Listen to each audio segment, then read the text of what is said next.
Now next theory हम लोग discuss करेंगे फैक्टर लाइट.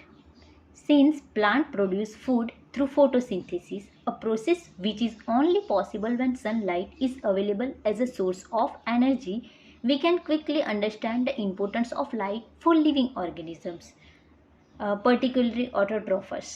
जैसे कि हमें पता है कि प्लांट्स जो है वो फूड प्रोड्यूस करने के लिए उसको क्या चाहिए, तो लाइट चाहिए. कौन सी प्रोसेस के लिए, तो फोटोसिंथेसिस की प्रोसेस के लिए. अगर फोटोसिंथेसिस की प्रोसेस होगी तभी जाके प्लांट जो है वो फूड प्रोड्यूस कर सकते हैं. एंड ऐसे फोटोसिंथेसिस की प्रोसेस करके वो खुद का फूड बनाती है.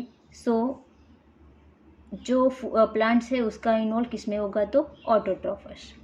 एंड विदाउट लाइट फोटोसिंथेसिस की प्रोसेस जो है वो पॉसिबल नहीं है. तो इसलिए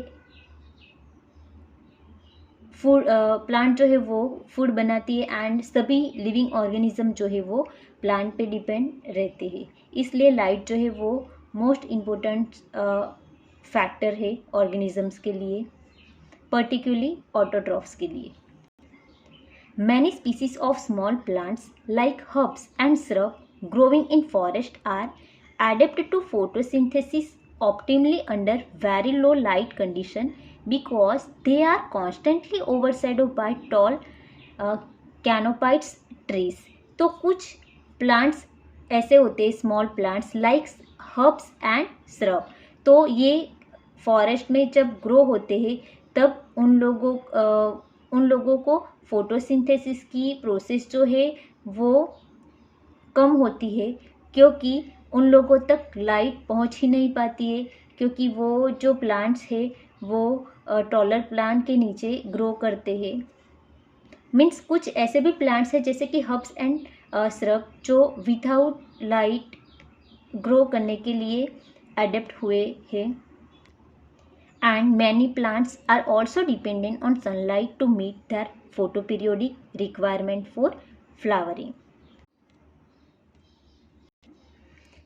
कुछ एनिमल्स के लिए भी ये जो लाइट है वो इम्पोर्टेंस है, जैसे कि light intensity and photo periodism जो है वो डेली या फिर सीजनल डिफ्रेंसिएशन के लिए, या फिर एनिमल्स जो है उन लोगों के फॉरेजियन मीन्स फूड ढूंढने के लिए भी वो लोग लाइट पे ही डिपेंड रहते हैं. एंड कुछ ऑर्गेनिज्म जो है, कुछ एनिमल्स जो है वो माइग्रेटरी एक्टिविटीज़ के लिए भी लाइट इम्पोर्टेंस है. एंड एनिमल्स में रिप्रोडक्टिव एक्टिविटीज़ के लिए भी ये जो लाइट है वो मोस्ट इम्पोर्टेंट है. The availability of light on land is closely linked with that of temperature since the sun is the source of both. लेकिन कुछ ऐसे ओशंस, डीप ओशंस होते हैं जैसे कि ग्रेटर देन 500 मीटर. तो ऐसी एरिया का जो एनवायरनमेंट है वो डार्क होगा. मीन्स यहाँ के रहने वाले जो ऑर्गेनिजम्स है उन लोगों को तो सन जैसा कुछ होता है वो भी पता नहीं होगा, या फिर एनर्जी सोर्स जैसा भी कुछ होता है. The spectral quality of solar radiation is also important for life. Solar radiation की जो स्पेक्ट्रल क्वालिटी है वो भी लाइफ के लिए इम्पोर्टेंट है.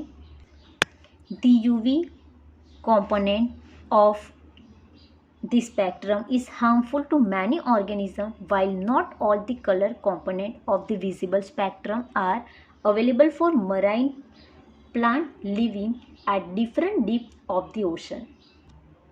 सोलर रेडिएशन के अल्ट्रावायोलेट कंपोनेंट जो होते हैं वो कुछ ऑर्गेनिज्म के लिए हार्मफुल होते हैं, बल्कि ओशन में रहने वाले, डीप ओशन में रहने वाले डिफरेंट काइंड के जो ऑर्गेनिज्म होते हैं उसमें से कुछ ऐसे प्लांट्स होते हैं जिन प्लांट्स तक सोलर रेडिएशन के स्पेक्ट्रल जो होते हैं वो पहुंच ही नहीं पाते हैं.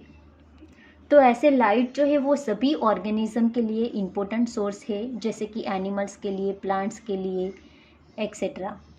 Now next factor we will discuss about soil.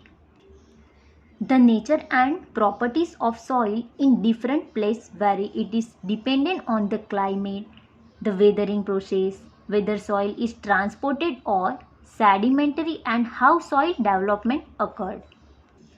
Different area में सॉइल की नेचर एंड प्रॉपर्टीज़ जो होती है वो डिफरेंट होती है, एंड ये किस पे डिपेंड होगी, तो वो एरिया के क्लाइमेट पे डिपेंड होगी, वेदरिंग प्रोसेस पे डिपेंड होगी, वेदर सॉइल ट्रांसपोर्ट और सेडिमेंटरी पे डिपेंड होगी, and also dependent on soil development.